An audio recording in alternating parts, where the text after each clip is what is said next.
Pakita ko sa inyo yung ginagawa kong luya.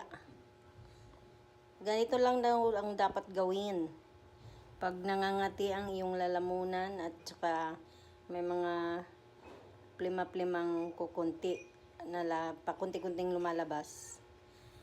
Magganito ka lang ng luya. Tapos kakainin mo siya ng ganito lang. Yung pino. Tapos lagyan mo siya ng asukal para masarap siya kainin. Yan. Hindi na ako nagbibili ng gamot sa uboga, mga palangga. Ito na lang ginagawa kong luya. Dinudurog ko, pinipino ko para madali siyang kainin na lagyan mo siya ng pulang asukal.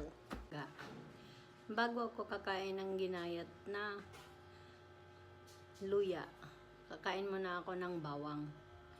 Para antibiotic din kasi ito eh. Hindi na ako bibili ng gamot. Sobrang kati ng aking ubo pero nagagawa na lang ako ng remedy.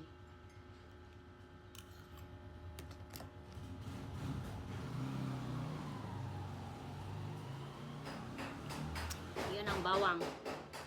Now, ito na yung aking luya, mga langga, na may asukal. Kakainin ko siya bago ko kakain ng almusal at tanghalian.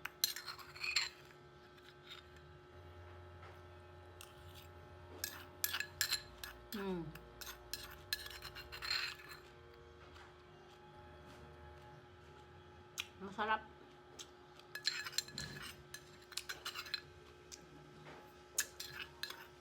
Turo to ng aking manika. Wala ka pang check up sa hospital.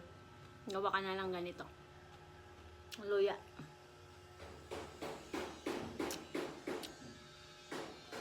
That's all.